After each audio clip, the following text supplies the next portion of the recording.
Hello everyone, welcome to the channel. My name is Cordamt, and in this video I want to share with you guys a couple of tips or just overall useful information for anyone wanting to play Divinity Original Sin 3. Baldur's Gate 3.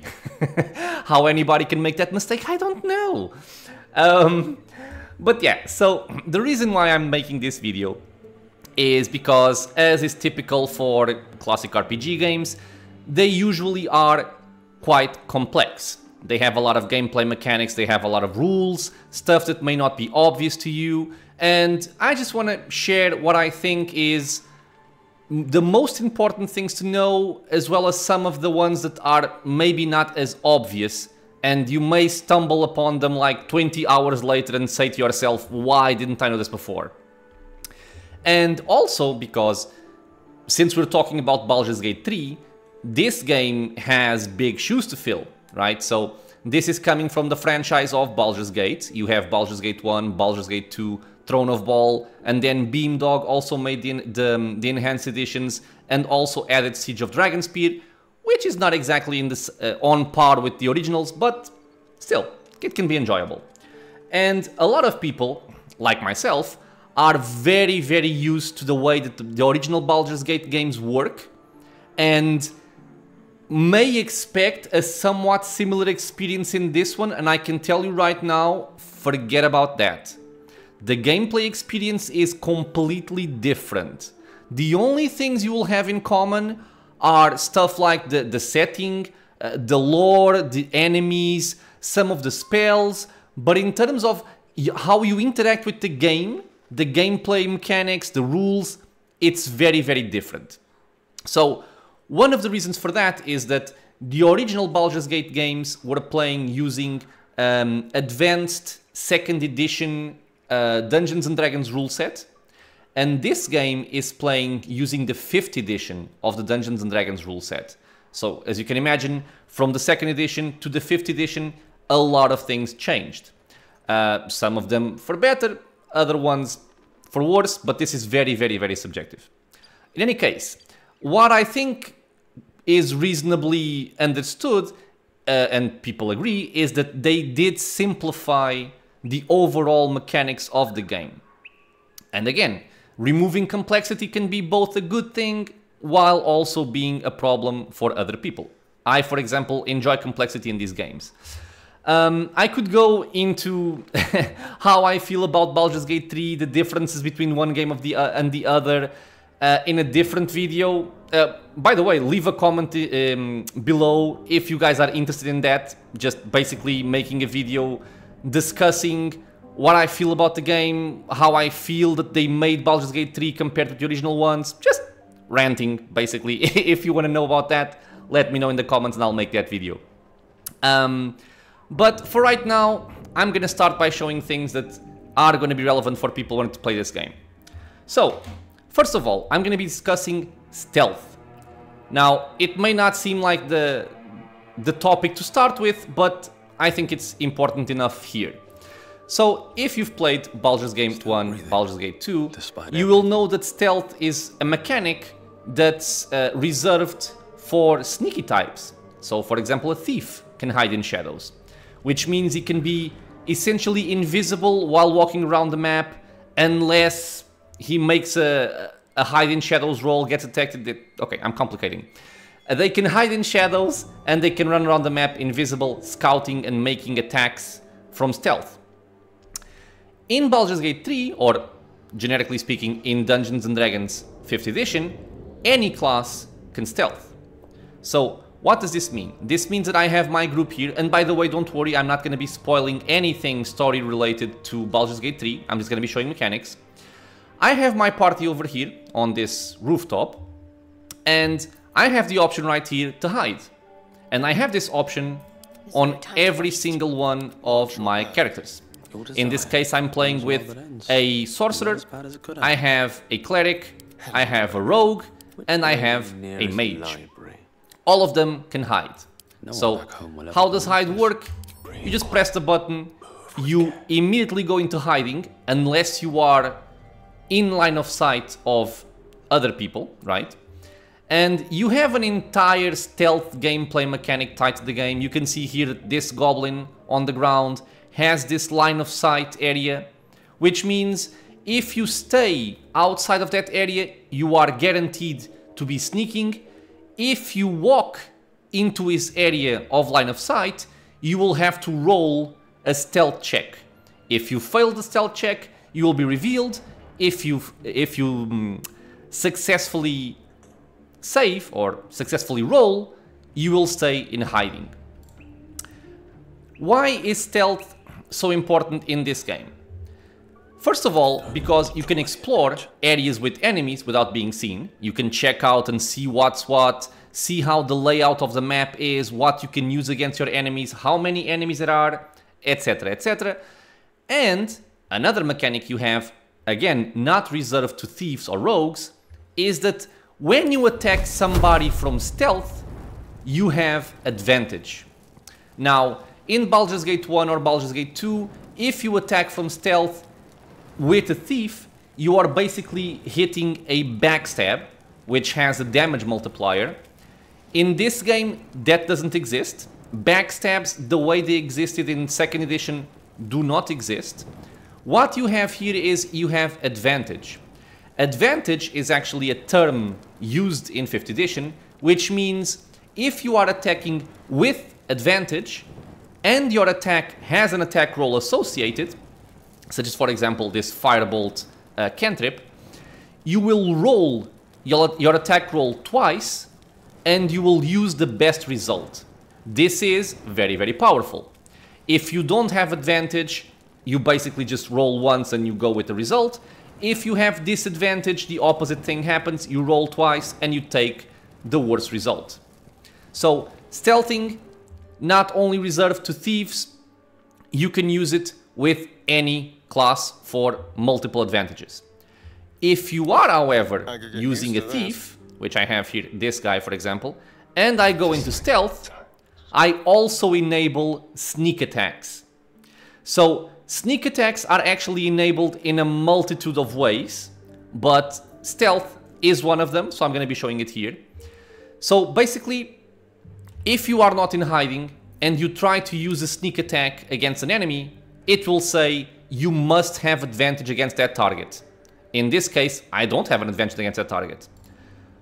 But if I sneak and I stay in stealth, this time I do have advantage by being in hiding and I can trigger this sneak attack.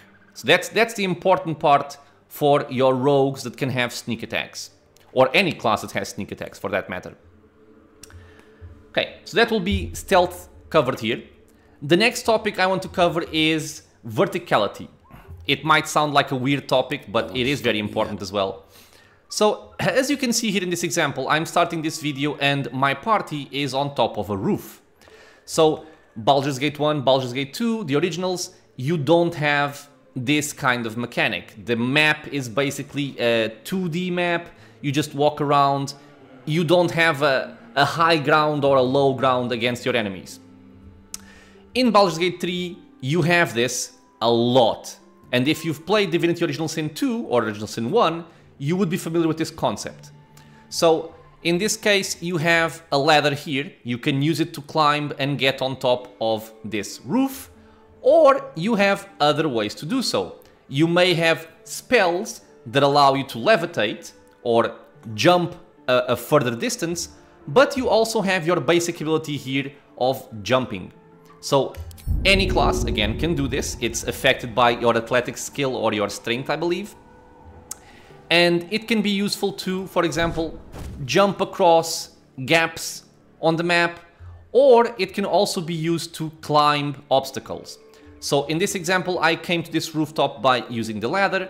You could also simply jump to this box, jump to this rock, jump to that rock, jump to the roof, and there you are. So jumping and other spells that give you some kind of verticality approach will allow you to reach many different places. Why is verticality so important? First of all, exploration.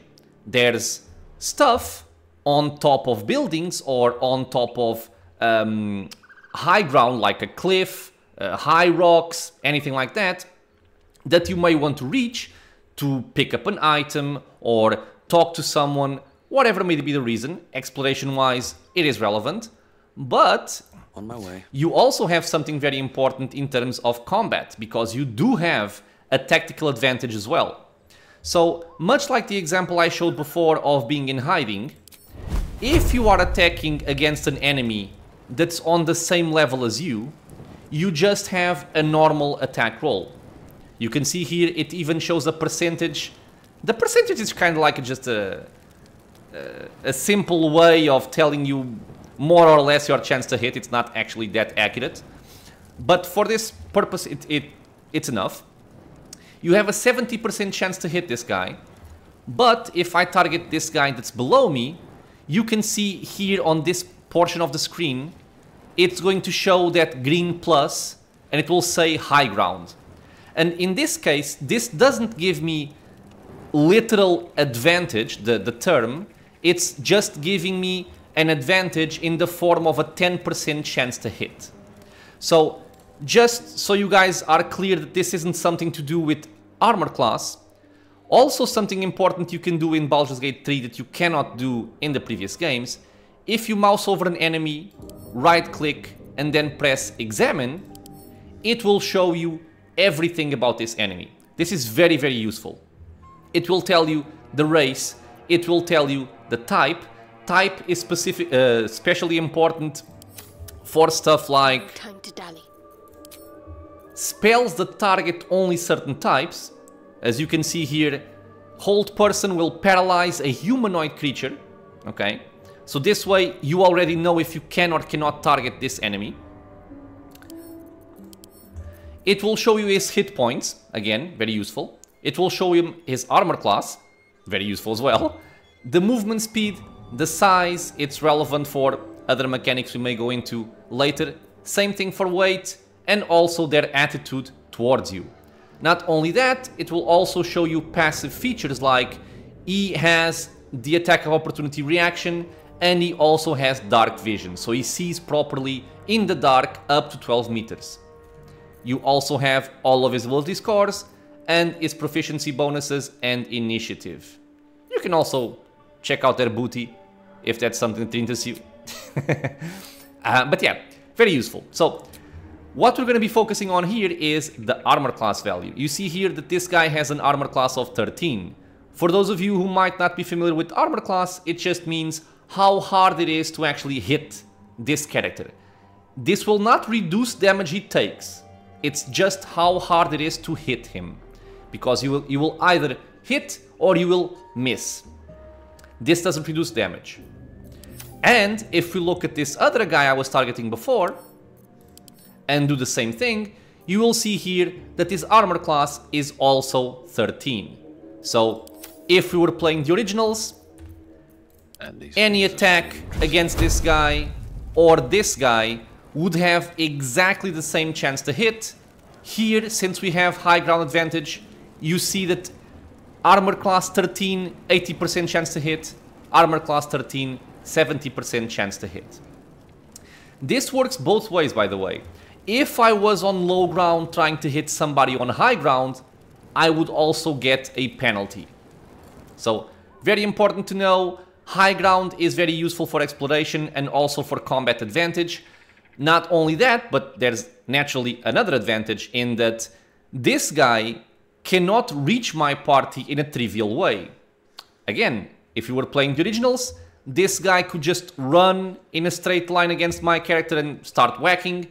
Over here, if he is a melee character, he would have to run all the way around, all the way over here, climb the ladder, walk all of this way, and then reach my party.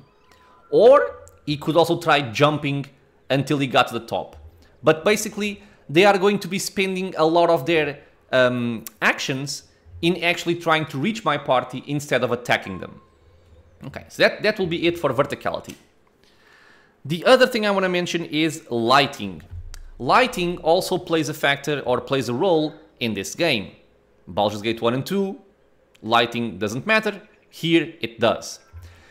If you are shooting somebody that in the dark, you will have a disadvantage against that target.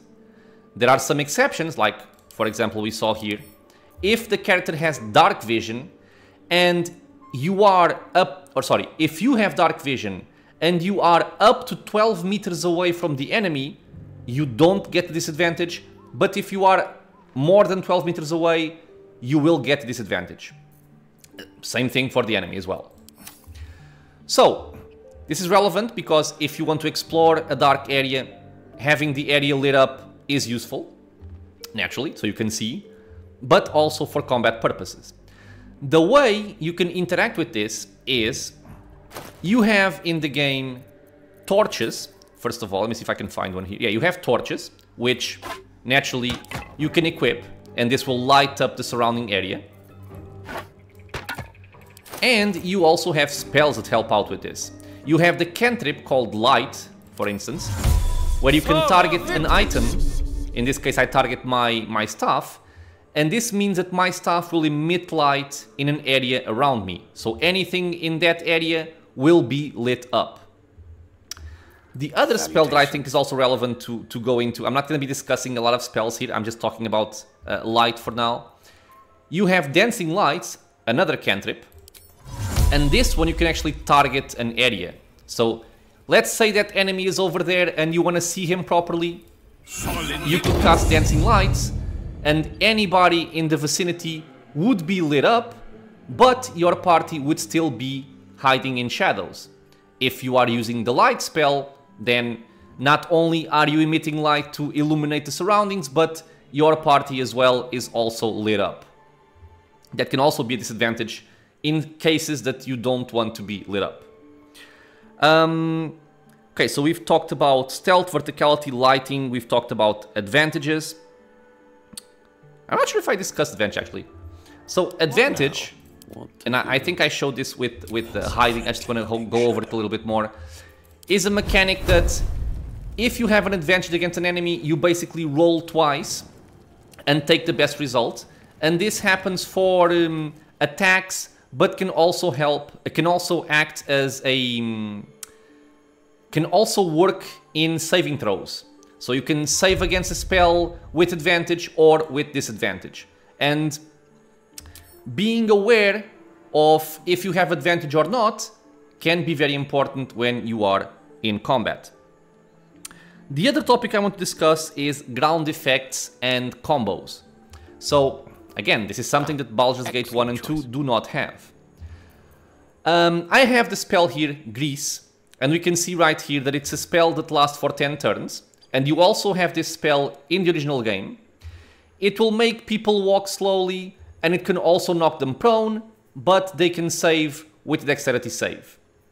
It affects an area of 4 meters, and you also have a range to cast of 18 meters. Now, why am I discussing this? So, if I use Grease, let's say in this area here, this area of the map is now covered in grease. Same thing as the originals. But if I take a fire spell and I shoot the grease area, well, this is just basic logic, right? If you have grease and you bring fire close to it, you are going to ignite the grease area, lighting it on fire. So this will consume the grease, meaning that people walking over this area will no longer be slowed or fall prone. But if you have a bunch of enemies here and you shoot the grease, you can basically deal fire damage to everybody in that area. Not only that, you may have other different combos with, for example, water and lightning spells, maybe also a web and fire that you can explore. I'm sure there's a bunch of different combos, but I think it's better for the player to discover them by themselves. This is, by the way, a mechanic that's very common in Divinity Original Sin 2, and a lot of players do enjoy it. So it can be very advantageous. Use it. Another thing I want to cover here. This is also a basic action that any class has access to. You can throw stuff. So what this means is you can actually throw literally anything you want against whatever you want. You can throw, for example, a pig's head against one of your enemies. It will deal some amount of damage. I think it's based on the weight of the item, I believe. But you can also throw stuff to the ground. Now, when does this come into play? Much like I talked about ground effects here and combos, you can, for example, let me see if I can find it actually. For example, I have this acid vial. I can throw the acid vial again on top of an enemy or just on the ground. And this would essentially deal damage to anyone that got hit. But if anyone also walks over the acid, they will get a penalty to their armor class. Reduced by 2, you can see on this area here. Reduced by 2. And if it were something else, like for example poison, they would take damage or become poisoned. You also have stuff like... I'm not sure if they fixed this. Oh, thank God they fixed it. Okay. Something that when the first early access came out was that when you shot a ray of frost, you would leave an ice area on the floor, and anybody walking over that ice area could slip and fall prone. I'm actually gonna see if I can mimic this, because we also have the spell here from the cleric, Create Water. This is me just basically being curious. It shall be done. What? Woman, cast your spell. Okay, so we create water. Is that? We can see here, water surface. No, never mind. Oh yeah, buddy.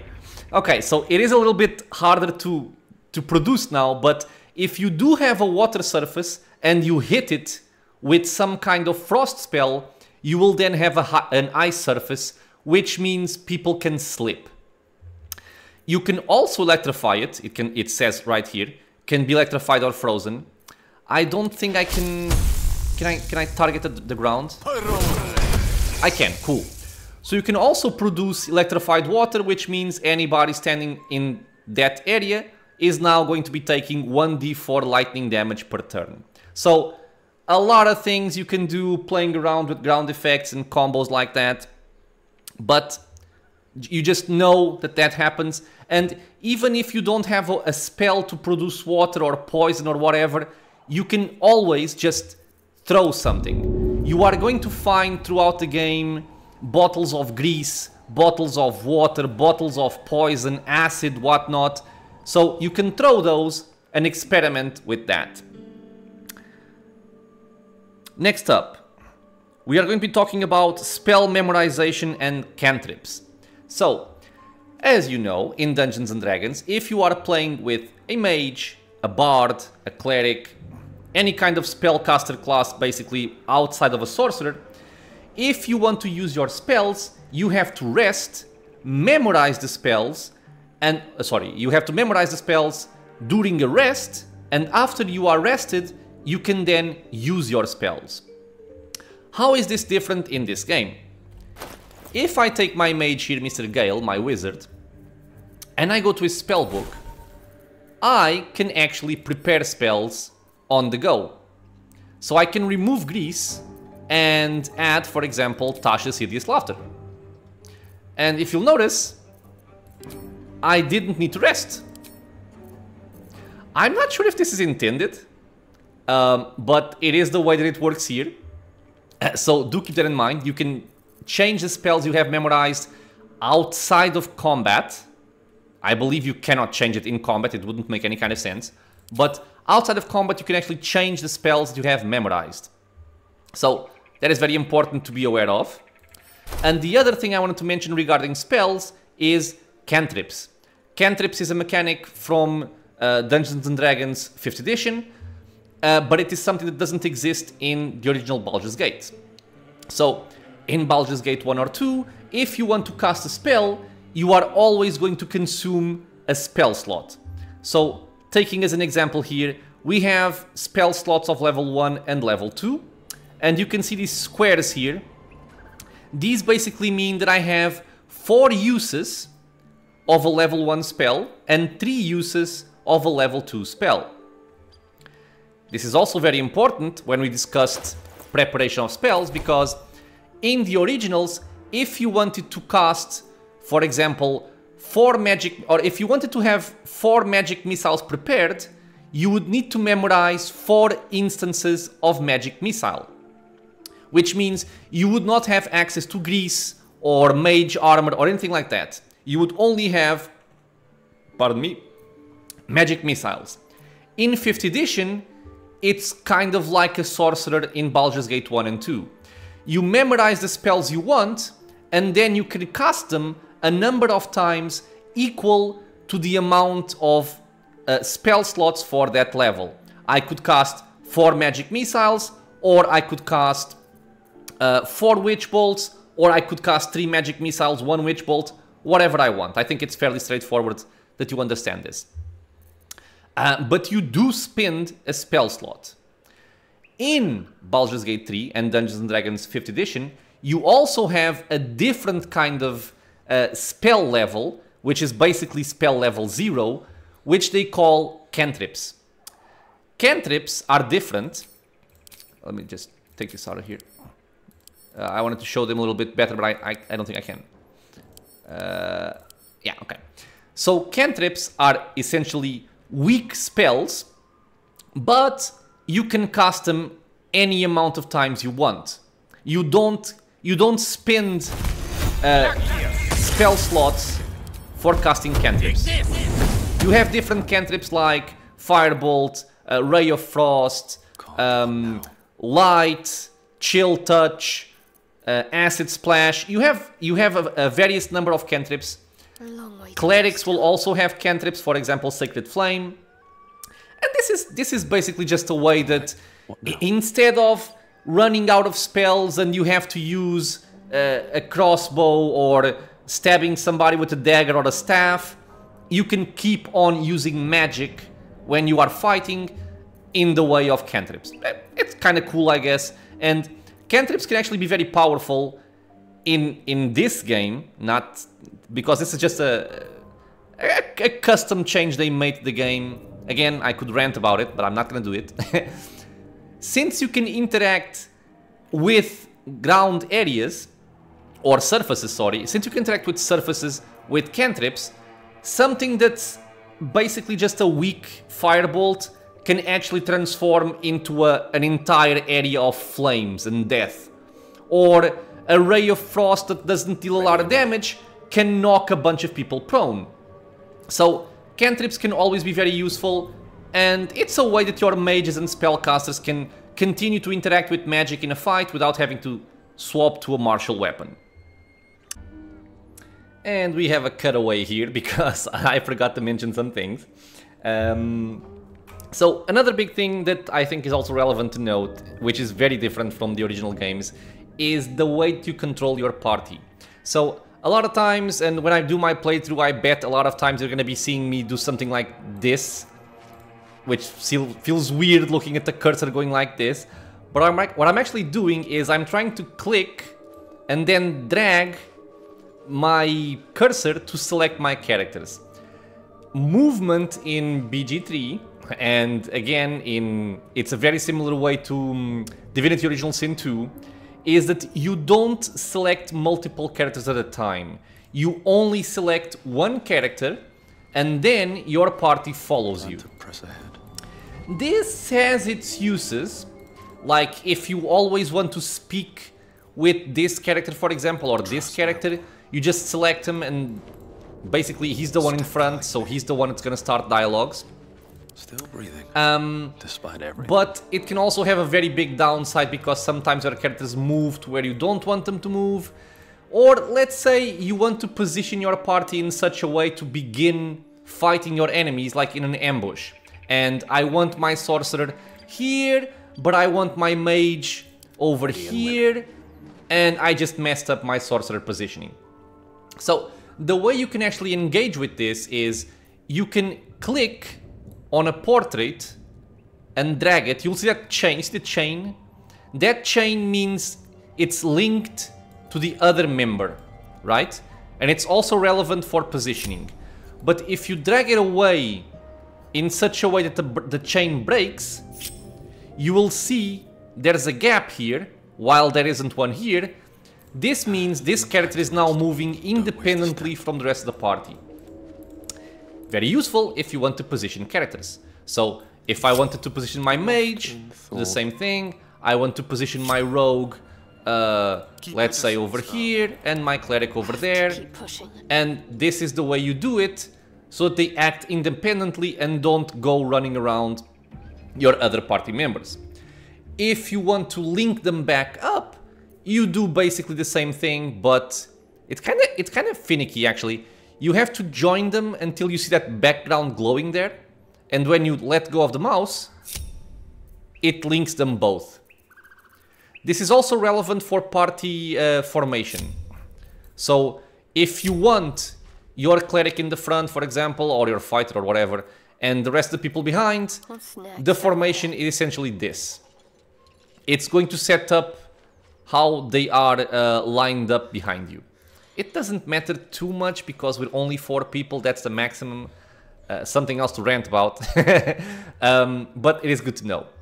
Now, it can be very annoying to keep doing this. Trust me, after a few hours this will be very annoying.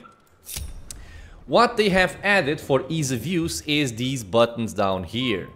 So if you want to just simply toggle everybody, so if you want to split them all up, or if you want to join them all up, you just have to press G.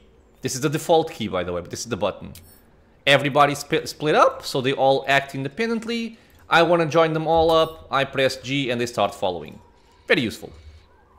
The other very useful button we have here is Group Hide, Shift C. So again, if you want to start scouting with your entire party, you would have to press a character, press Hide or C, press another character, Hide, another character, you get the idea, right?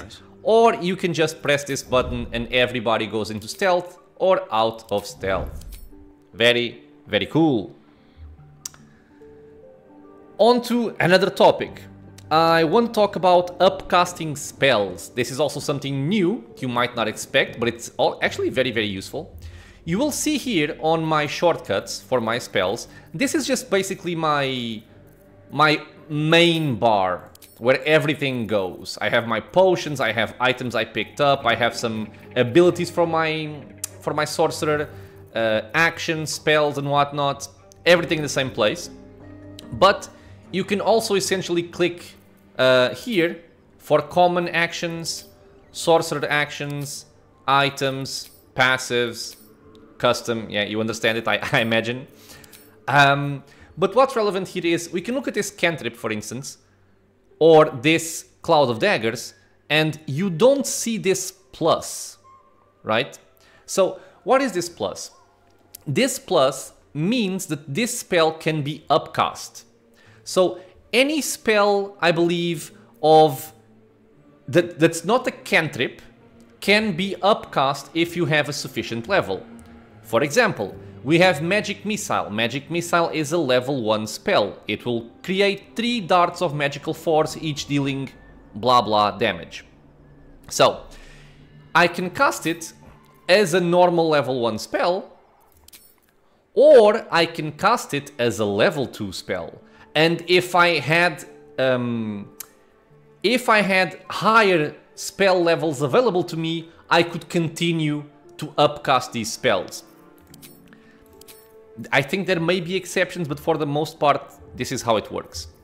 So, in this case, when I click this spell here in my main bar, I will then get an option to say, I want to upcast it to level 2, or just upcast it as a level 1. And it will also say, the upcast will create an additional dart per level. This is actually a change that I enjoy quite a bit in 5th edition. It will make some of the spells which get obsolete kind of quickly stay relevant throughout the rest of the game. So this affects a number of spells. So as you just saw, Magic Missile creates an additional dart. If I look at Thunder Wave, deals additional damage. But there are also other spells where the upcast does not grant any additional benefit. Now, you may think, and I was just thinking this by the way, but I figured out the solution before I spoke. You may think this is kind of dumb. Like, if it doesn't give me any additional benefit, then why the hell do you even give me the option? But the answer is actually quite clear. If you ran out of level 1 spells, but you desperately need this spell effect, you can just spend a higher spell slot to cast it. That's why this that may seem silly exists in the game. It's actually quite useful. So upcasting spells is something that I believe is available to all classes. So I just saw my sorcerer. We have my wizard, same thing. We have my cleric, same thing. They all can upcast their spells. So very cool. Something else to discuss. Now, when I showed before an attack roll, for example, we see these percentage values. But like I mentioned, these percentage values aren't exactly accurate. They're just something of a representation for the player. Because you're not rolling a 100-sided die, right? You're rolling a d20. So this 70% is actually something else in reality. And if you actually want to see what's happening, you have this button here that will show you the combat log. Oh, the whole so lovely combat log we've all gotten used to in the originals is here in the same way. So it will tell you things like, I am now hiding, I am no longer hiding, and if we attack... It seems your actions have... okay, thank you very much. So that 70% in reality, if we look over here, we can see that we cast our spell on this target, and... Oh, come on, where is the attack roll? Ah, there you go. So it's showing right there, the attack roll was actually a 15. So we rolled a d20, and then we added our proficiency bonus. This is also something new to Baldur's Gate 3. You always have a proficiency bonus in all of your classes.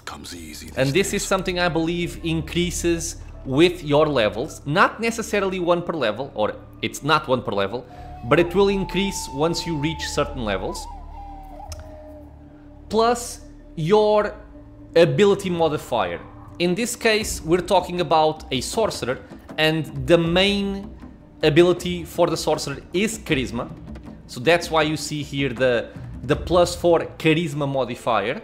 If I were shooting with the mage, you can see here that intelligence is my main modifier, so you would see intelligence modifier instead of charisma. Same thing for a cleric, it would be wisdom, yada yada yada. So combat log is still here, it's not lost. If you want to decrease it, you have these buttons. Increase it, you have this button. If you want to hide it, just hide it.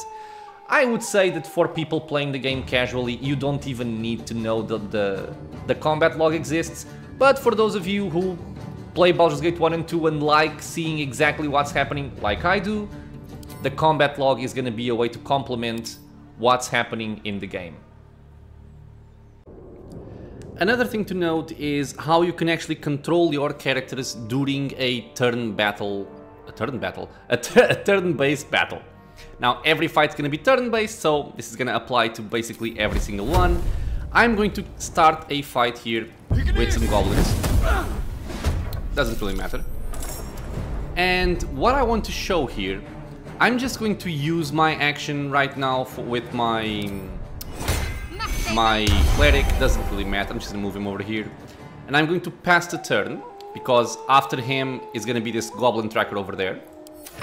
We can just wait for this guy to do whatever he has to do. And he was very silly. Whatever, another thing to rant on. But yeah, so he passed the turn. Now, what I really wanted to show here is that, to my knowledge, you cannot delay actions with your characters. You have to play them when you have your chance to play, and the way the game decides when you act is based on a die roll as well as your initiative score. That's what determines the order in which the battle starts. But it's mostly die roll. In any case, when you have two characters close to one another in terms of action order, you don't have to play with the first one first. You can actually swap for the other character, act with him first, and then go back to this one. Let's go. I'm going to present to you guys a, if I can, I mean, a practical example here, in the form that I'm going to attack this guy with my wizard. Let's get this over with. Oh. Or the game is just gonna be silly. Another thing to rant on. Whatever. I'm gonna dash over here, and I'm gonna stay in range of this character. So what I wanted to do with this is that since my character is in melee range to this guy is now threatened. So this is a condition where an enemy is close and you will have disadvantage on ranged attack rolls. Also important, by the way. But the reason why I wanted to play with the sorcerer before I wanted to play with the rogue, and we can imagine that these positions were reversed, is that sneak attacks, you can only activate them in certain conditions. Let me just dash over here. Yes, here. So in this case, I am able to attack this guy with a sneak attack because he is threatened by this other character. In the same style, I could have shot him with a ranged weapon, also a sneak attack, because this guy is threatening him. If I went the other way around in terms of order, I would shoot this guy and I couldn't shoot him with a sneak attack because he wasn't primed for it. And if I came over here for melee, again, I would be forced to use normal attacks instead of sneak attacks, which is I don't know, man, it's a gigantic downside if you are playing a rogue, because most of the damage from a rogue is gonna be coming from sneak attacks. And if we even analyze the tooltip here, we can see that my damage is gonna be 1d6 plus 5. This is my normal attack damage, but the sneak attack is going to deal 2d6. And this will start adding up as we level up the rogue. So it's very important to have sneak attacks primed when you want to attack. This is just a practical example on the order of events. You could also have something like you want to play with the cleric first to debuff the enemy before you actually shoot him with your sorcerer. Just be aware that when they are close to one another in the turn order, you can play with one or the other. You aren't forced to choose this order. By the way, this character is stuck. Another thing for me to rant on. So yeah, turn order, very important, keep that in mind. A lot of the times when I started playing the game, I thought I was forced to choose this order, and it kind of messes up combat sometimes. So again, very, very important. And finally, another thing I wanted to mention. If you'll notice, we have 4 characters in the party, but only 3 of them are engaged in combat. Ah, interesting, right? So what this means is, you can actually have people far enough away from the battle that they aren't engaged when the combat starts, or they can be hiding for an ambush, for example.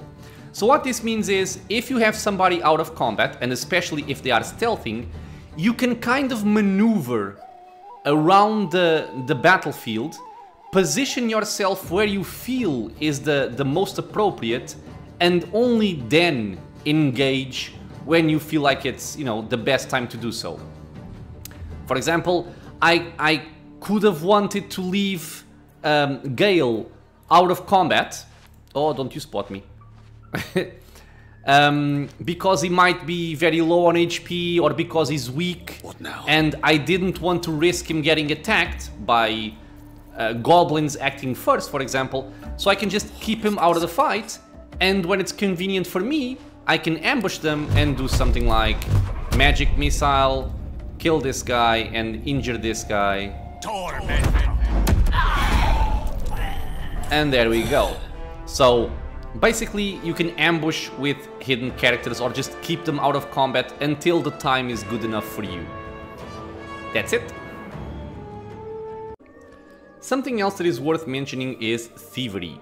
So this is again something that in BG1 and BG2 we are very used to associating with thieves, in the sense that if you wanted to spot a trap or disarm a trap or lockpick something, you would need a thief in your party. It was basically mandatory to have a thief in your party, which could represent a problem in Baldur's Gate 3 since you only have 4 character slots. And usually a thief isn't something I would consider like a major powerhouse of a companion in Baldur's Gate. So thankfully in 5th edition there's actually other ways of dealing with thievery actions. So in this case we have this locked door over here, and if we right click it we can actually see the options we have. And we can see here that I could use my rogue to lockpick the door, but I'm intentionally going to try and use it with my sorcerer. So if I try to lockpick this door, we can see here how this is going to play out. So it will basically show you, I guess this can also serve as a representation of how skill checks work. And this will happen a lot in dialogues, for example. You will see the difficulty class of this action, it's 10, which means you would have to get a result of 10 or higher to succeed on this roll, which means rolling a d20 die and then adding bonuses you may have. In this case what we see here is that we have the basic result from the die, but then we also have an additional +1, I believe. No, just enables it, okay. Then we have a +3 from Dexterity. So in this case my character has, I believe, 16 Dexterity, he gets a +3 bonus, and we can even add other bonuses from spells, for example. In this case I have Guidance, which is a very handy cantrip or from a cleric, which will basically give you a +1d4 bonus to ability checks. So in this case we can see here that we have our basic roll, and then we're gonna get a total bonus of between 4 to 7, which, you know, makes it reasonably easy or reasonably doable with classes that aren't proficient with lockpicking, for example, to actually complete these tasks. Of course, if we go and try and do this with an actual rogue, for a skeleton key. We can see here that this guy has the same challenge in front of him, the same die, but then he has also the same dexterity bonus. In this case he has a little bit more because his dexterity is higher, but then he also has a sleight of hand proficiency and sleight of hand expertise. This is basically because he's a rogue, he has these bonuses. And again, you can also add the guidance bonus to it. So instead of having a bonus of 4 to 7, we actually have a bonus of 9 to 12. But what's important to take out of this is that it's not that the rogue has a lot more bonuses, it's that any class can actually complete these actions.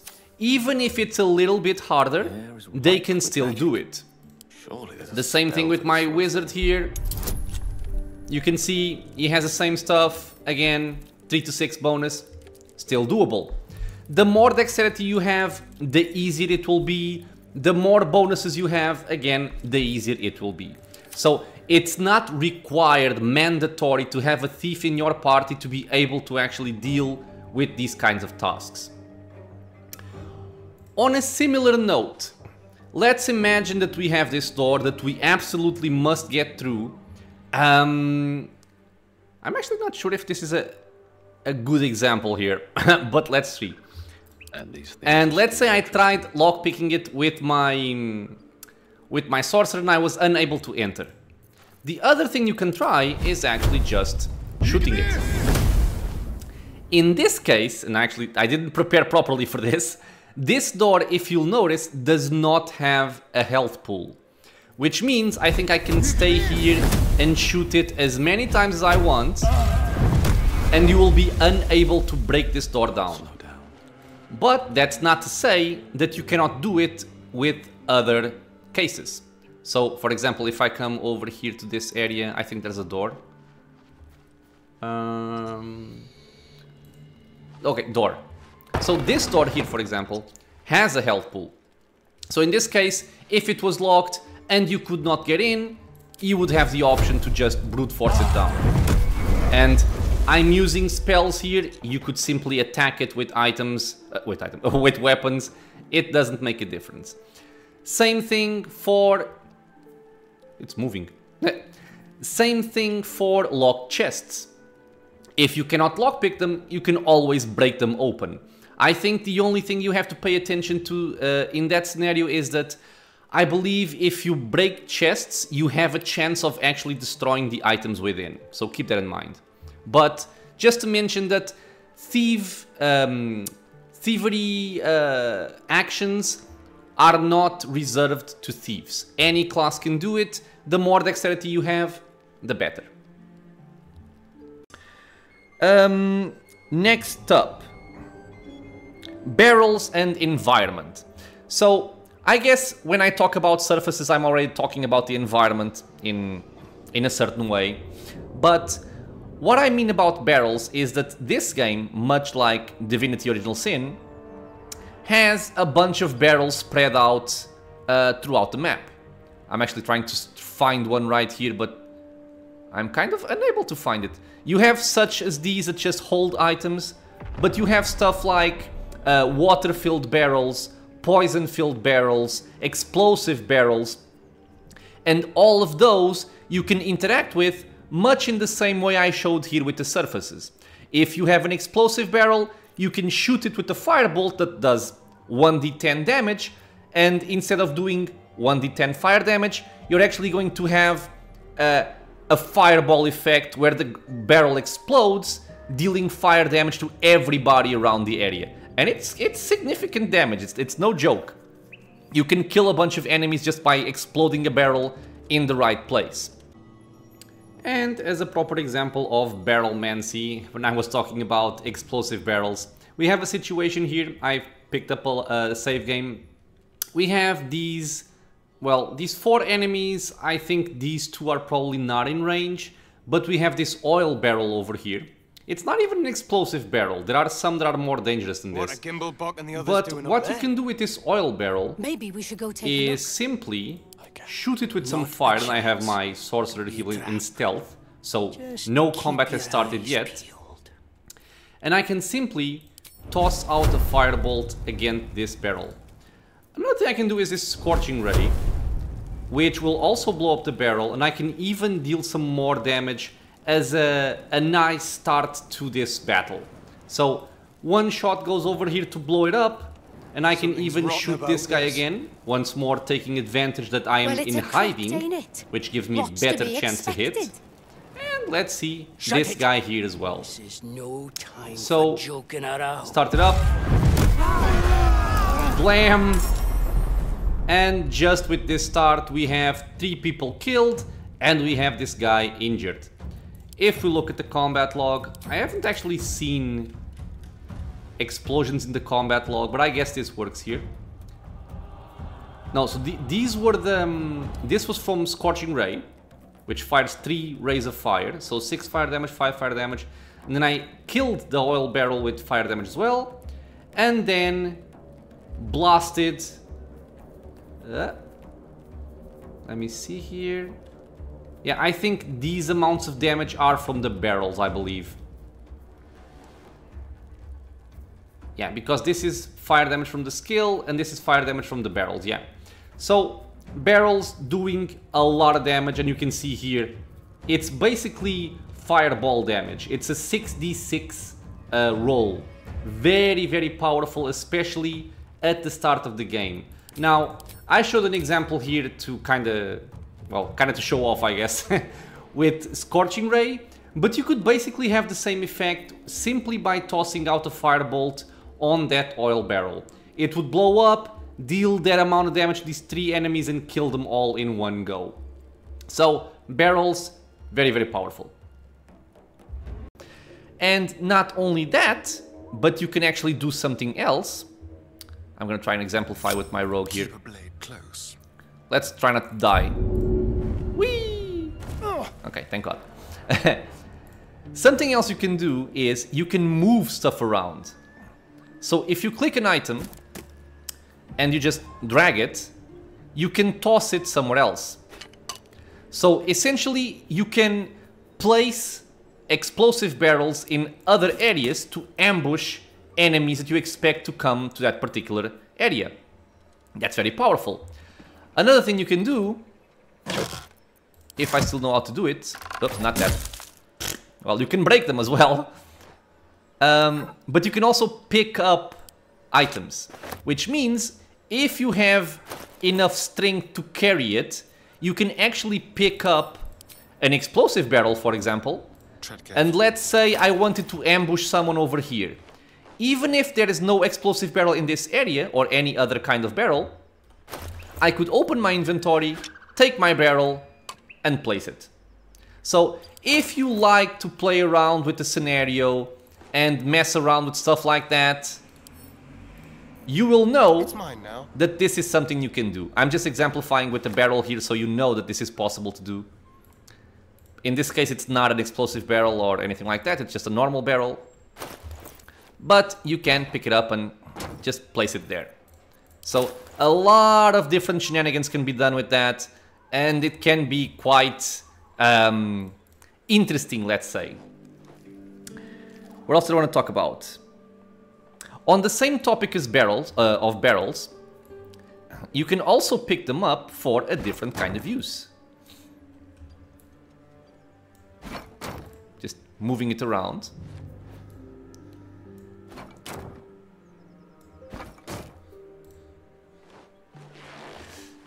This doesn't...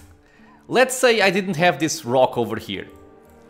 If I wanted to actually climb on top of that rock, I could place a barrel here. And then... Come on, it's not allowing me to do it. But, well, you can see here, right? It's not really easy to exemplify, but you will see that the guy is actually climbing on this crate to move to higher ground. So you can pick up stuff like crates, barrels, anything like that, position them near a place you cannot reach normally, and that would allow you to actually reach those higher areas. And we are magically transported into a combat scenario in a different place to explain another mechanic. So this is kind of in the same theme as interacting with the scenario, and what I want to mention here is that there are also certain parts of the scenario which are breakable. So not only can you destroy stuff like chairs, barrels, doors and whatnot, sometimes there are some other things, like for example this spider web here, which can also be interacted with. So, and this is kind of like the perfect example. I'm showing this, and trust me, this will be useful when you find this area. And I didn't even try for it, they just all came into this place. We have this spiderweb bridge here, and we have 3 spiders on top of it. One of them actually quite powerful. So you can try to, you know, start killing them one by one, shooting them, stabbing them and whatnot. Or you can actually check out that this spiderweb fire interacts very well with a spider web because it actually destroys it. So if instead of targeting them we target the actual web bridge, it can be a lot more useful. So we just dealt 44 damage to that guy, we dealt a bunch of damage to this guy and a bunch of damage to this guy, all with a single cantrip. And in this case these spiders can actually teleport around, but if this was some kind of other enemy, again, he would have to make all the way up over here once again. So, interacting with breakable scenario can turn the tide of a lot of fights. Make sure to use it. something else I want to mention here is going to be death mechanics. So, Baldur's Gate 1, Baldur's Gate 2, if your character reaches 0 hit points, they are dead. And if they take an amount of damage that's that would bring him into a certain amount of negative hit points, your character basically explodes and is permanently dead. In this game, it's not exactly like that. So in 5th edition, let me see if I can show it off here properly. Nice shot, man. Okay. What happens is your character falls down. He is incapacitated. You cannot move him or use him. But he will have to save these death saving throws.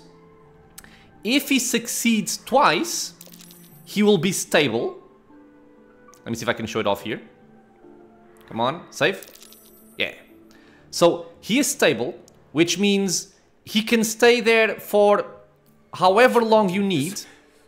And then at some point in the future you can just go over there and, for example, heal him. And he gets up. He's fine. However, if he does fail his saving throws, then you would need to use a resurrection scroll. Okay, so that's a difference you have here in from Baldur's Gate 1 and 2 to Baldur's Gate 3. What else do we have that's important? Oh, right. So we can talk about action types. In the originals, you can move around freely, you can attack anybody freely with auto attacks, and you can essentially cast one spell per round. In this case, they don't call it rounds because this is only turn-based. While the originals are real-time with pause, this one is only turn-based, so they call them turns. But essentially, in the originals, you can attack freely, you can move freely, and you can cast one spell per round, in this case to be per turn. In 5th edition, it's not exactly like that.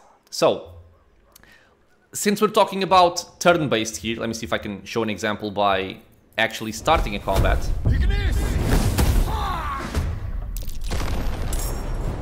In this case, you cannot actually just move freely.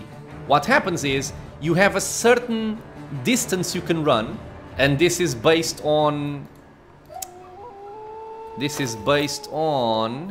your movement speed. You can move 12 meters per turn in this case for this character, because I think he has like he has special boots. And this will determine how far away he can move. So you can see here, up to 12 meters, it's fine. Further than that, not fine. So you have a range you can move, and you can move any amount of times you want, as long as it's within the range you can move at. You don't have just one move action and then stop. You can actually move any amount of times you want for this distance. Then you have something which is your main action. You can see here this green dot, it's an action, your primary resource in combat, and it recharges once per turn. And then you will also have bonus actions.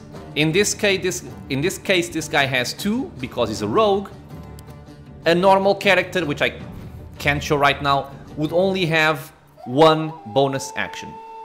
So essentially, in a normal situation, in normal conditions, you have 1 action, 1 or more bonus actions, depending on your class and items and whatnot, and you also have movement actions. You will also have other stuff which is a free action. I don't think I have any here to exemplify. Yeah, so even drinking a potion is considered a bonus action in this case. So, but this is essentially what will limit what you can do per turn in Baldur's Gate 3. So again, BG1 and 2 you can move around however you want. Here you have to respect the movement points you have. Same thing for the enemies. You have 1 action and typically you have one bonus action. At a later point, when you level up, when you get spells like haste, then you have more actions per turn, yada yada yada, but just be aware you have movement action, bonus actions, and free actions. That's the way the game plays here. I'm just gonna quick load because I'm gonna go over a different mechanic and you don't need to be in combat for that. So we've discussed action types. I'm also going to discuss something that's relevant when we're talking about verticality and tactical advantage. We can also see that the loading times are not very pleasant. Just have a drink of water here. Okay, so another action that you have available to you, and this is available for any class, is going to be shove. So with shove, you try to push a target away. Your success depends on your athletics and the target's athletics or acrobatics. You have advantage if you are hidden or invisible. The shove distance depends on your strength and the target's weight. So it's a melee action. This is why I said that it was relevant knowing this kind of stuff here. For example, a goblin isn't that heavy. He weighs 35 kilos. If we were talking about an ogre, you might not even be able to push him around. Now, again, why is verticality so cool? And why is shove so cool? Because what am I to do? At times, you may have an opportunity to strike an enemy and deal 6 to 11 damage, for example here. Or you can quite simply... Really? She's too heavy? Is it because my strength is too low? I think it is. Yeah, this guy's strength is 8. So yeah, he's not very capable. Trust no one. But basically, if I use my other character here, you can shove, you can even see the trajectory that it will take. And if you succeed, and I'm gonna try and make it succeed, the character gets knocked into that area. Now, in this case, it didn't make much of a difference, he didn't take any damage, but you can see what happens if we're talking about a larger distance. There are cases where the distance is enough to outright kill them, in other cases it deals a fair amount of damage, or there are even certain scenarios where this is like a bottomless pit and it's essentially a one-shot. So this is very useful to fight your enemies. You can kill them outright or deal a lot of damage, or like I mentioned before, you can put them in a position that's very prejudicious. What? Prejudicial? You can put them in a bad spot. Like I mentioned in the example before, if you have like a melee goblin, and let's imagine the case of a poor unfortunate goblin that comes all the way from here, climbs the ladder, walks all the way over here, and like I mentioned before, he has to do that in game actions, in turn actions. That means he's gonna waste like 3 turns to reach this point. And he reaches this point, you shove them back onto the ground, not only can you kill them or hurt him, he doesn't have a way to injure your characters, he cannot reach them. He would have to go all the way around again. So, having the high ground, making use of the scenario, shoving people around, very, very useful. Something else that I want to mention here, and I guess we can go back to combat to exemplify this, is something called attacks of opportunity. Tread lightly. So how does this work? Let me just start a combat here with this guy. Okay. So if we examine him, we can even see that he has this passive feature, attack of opportunity.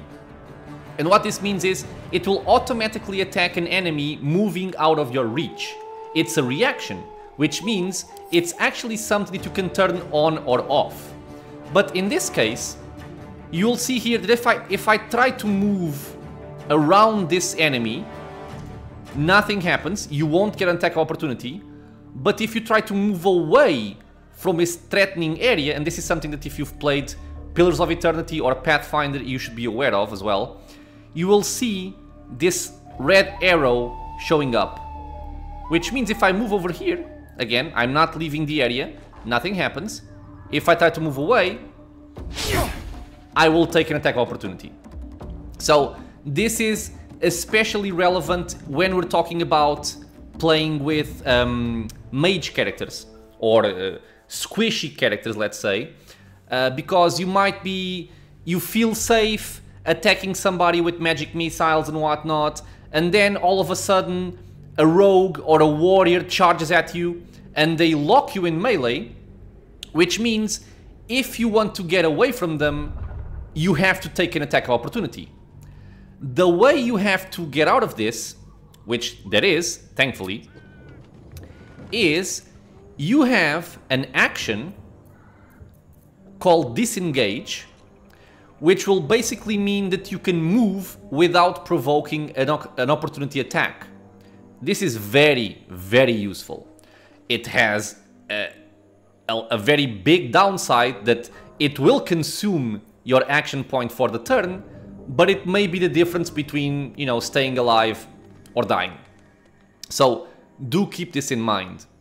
Something else I also want to mention now that I'm looking at this over here, you also have the dash action, because I showed before that typically your character can only move, in this case, 9 meters each turn, but you can also use your turn action to double your movement speed. So again, makes you reach a farther away place, but it will consume your action point. You also have jump that can also kind of act as a movement skill, but it does consume a bonus action and movement speed. Another action I wanted to mention when we're talking about dying, when you have a character on the ground and he's doing his saving throws, his death saving throws, you can actually make sure that he lives by using the help action. The help action will remove certain conditions such as burning, downed. So again, if he's on 0 hit points and he falls unconscious, helping him will make him stabilized. And it can also help with other stuff like, yeah, like I said, burning, ensnared, entangled, enwebbed, prone, and sleeping. So very, very useful tool to have available. But again, consumes your action for the turn. Ah, right. There's a lot of stuff to mention, Jesus. But also very important. In Baldur's Gate 1 and 2, you can cast any number of spells that have a duration and you don't have any problem with it. You can cast how many you want and it's fine. In 5th edition and in Baldur's Gate 3, you have to be aware of a certain property. So, for example, this light cantrip here, it says it lasts for 100 turns. So if I cast it, it will last for 100 turns and there's no problem. If I have this mage armor spell, this one lasts until the next long rest. Again, I can also cast this, and it essentially stacks. Well, you can have both of them active at the same time. I have mage armor and I have light. They are both duration spells, no problem. However, there are other spells, like for example this Cloud of Daggers, which is a new spell, a very cool spell actually. And this one will conjure a cloud of spinning daggers that attack anyone inside. It lasts for 10 turns, but you will notice this right here. Concentration. So concentration means that if you cast this spell, or any other spell that requires concentration, the caster will need to focus on maintaining this spell. That means they can only cast one concentration spell at a time, and their concentration might be broken when they take damage. So, again, in the originals, since it's real time with pause, if you are casting this spell and you take damage, your spell will get cancelled. In this one, since it's turn-based, you're not gonna get damage while you're casting a spell. But if you are trying to maintain a concentration spell, and I will exemplify with this one here, if you take damage, you will have to do a save or roll a save to see if you can keep your concentration spell active or if you're gonna lose the concentration and therefore lose the spell. It will also show you over here the spell you are concentrating on. It will show you how many turns it's going to last, and also very cool, you can cancel them at any time. I have a lot on my mind. Very cool. Well, if you played Pathfinder Kingmaker, you will know how cool this is. Because in that game, if you cast something like Grease, charmed, I'm sure. you will have to wait the entire duration for the before you can walk again. And what am I saying? In Baldur's Gate as well, if you cast a web spell, you are going to have to wait the entire time for the web to dissipate before you can actually move again through it. In this case, you can cancel it. So like I was saying, a concentration spell, if you have one active, and I can show this example here. Bless is a spell that also lasts 10 turns and has concentration. So I'm gonna cast it. We can see here, she's concentrating on Bless. But now, if I cast something different, I believe this one, yeah. For example, this one here, that's also concentration.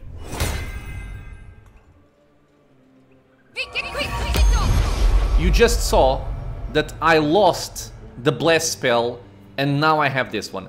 I would actually prefer if the game would warn me.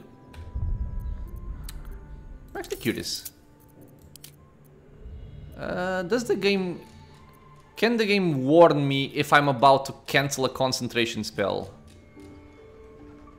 I don't think so.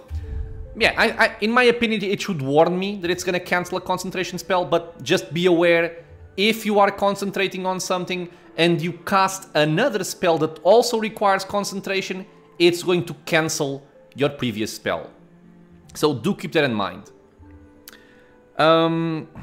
Also relevant for your enemies, like if your enemies are casting, for example, a hold person spell, which is very dangerous, and like they hold your, in this case, your sorcerer. If you need your sorcerer badly, focus damage on that guy to try and break its concentration and break the hold spell. Very important to keep that in mind. Other things to note: armor and dexterity. So we have the dexterity ability, okay? And in BG1 and 2, and also in this one, dexterity will contribute to your armor class. The more dexterity you have, the higher the armor class you will also have. Basically, every 2 points of dexterity above 10 will give you a armor class bonus, and every 2 points below 10 will give you an armor class penalty. So in BG1 and 2, if you are playing, for example, a fighter type, stuff like that, and you want to have as much armor as possible, you would want to have as much dexterity as possible as well. And it doesn't matter if you are naked, if you are using light armor, medium armor, or even heavy armor. You are always going to have the bonus from dexterity. In 5th edition, that's not the case. If you are using a heavy piece of armor, or let's look for example at this one here. Ooh, very weird. Okay. This scale mail is a piece of body armor and it's considered medium armor. It actually doesn't have that information here, but if you mouse over it, it will say, like, aha, in this section, it will tell you it's medium armor and the AC bonus from dexterity is limited to +2. So even if her dexterity was 20, which would be equivalent to having a 5 bonus AC, you would only get a bonus of +2 because you're using this armor. If you are using heavy armor, it's going to be even a lower bonus, or it can even be no bonus at all.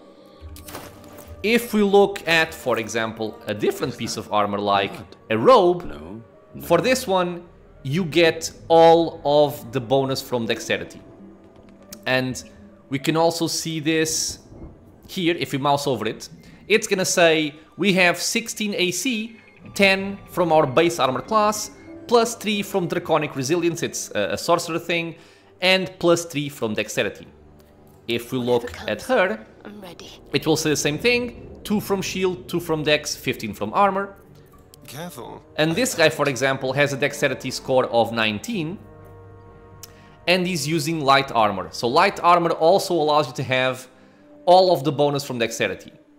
If I were to equip a medium armor, My faith let me will see if guide I have me. one here. I can just give him this one. What a Okay. day. So, something also relevant here, in BG1 and 2, if your character cannot use medium armor, you would never be able to equip it. In this one, if you are not proficient, it means you can still equip it, but you are going to have a disadvantage while using this item. Okay? And if we look again at our Dexterity, it's gonna say 15 from armor and only 2 from Dexterity. So keep that in mind. If you are trying to build, for example, a fighter or a paladin, and you are used to playing BG1 and 2, you might want to give it as much Dexterity as possible on character creation. It's going to be counterproductive. What else do we have? We have learning spells. Learning spells works in a very similar way to BG1 and 2. I applaud. You have scrolls, you are a wizard. If you right click, you will see here, learn spell is something you can do. The difference being, you will always learn your spell, but it will cost you gold to learn it. In BG1 or 2, depending on your intelligence score, you may fail to learn the spell. In this case, you always learn the spell. But, again, it will cost you money. Keep that in mind. What else? Resting. So, much like Baldur's Gate 1 and 2, if you spend your spell slots and you want to have your spells once again available, you can rest. Now, there are actually two ways of resting in BG3. You have a short rest, which will allow you to regain some hit points, and warlocks also restore their spell slots, very important, if you're playing with the warlock. Or you have a long rest. So a long rest will basically restore all of your hit points, and it will also restore your spell slots. So we can see here, I have 3 level 1 spells available, 2 level 2 spells available. If I go for a long rest, you get magically teleported into a campsite, where you also have like storage and stuff like that, and you can also interact with your companions and other characters. But you can basically just click on the bed. You have to consume camp supplies. You essentially pick this up throughout the map. You select them, full rest, and this will mean that you once again get magically transported to where you were, and now you have all of your spell slots and all of your hit points available to you. Since we are talking about magically being transported to other places, there's another thing in this game that also doesn't exist in the originals, which is waypoints. So when you traverse the map, you will find these purple symbols. Oh god, the camera is so... You will find these purple symbols spread throughout the map, and these here are waypoints. When you discover them, it means you can fast travel to them at any point in time. So, I'm right here. If I want to go to this area, all I have to do is, it might seem a little bit confusing at first. You want to try and click it and it doesn't do anything. You actually have to click here. Okay? So if you do this, you get teleported, in this case, into combat. Sorry about that. But yeah, you can teleport to any waypoint you have previously discovered.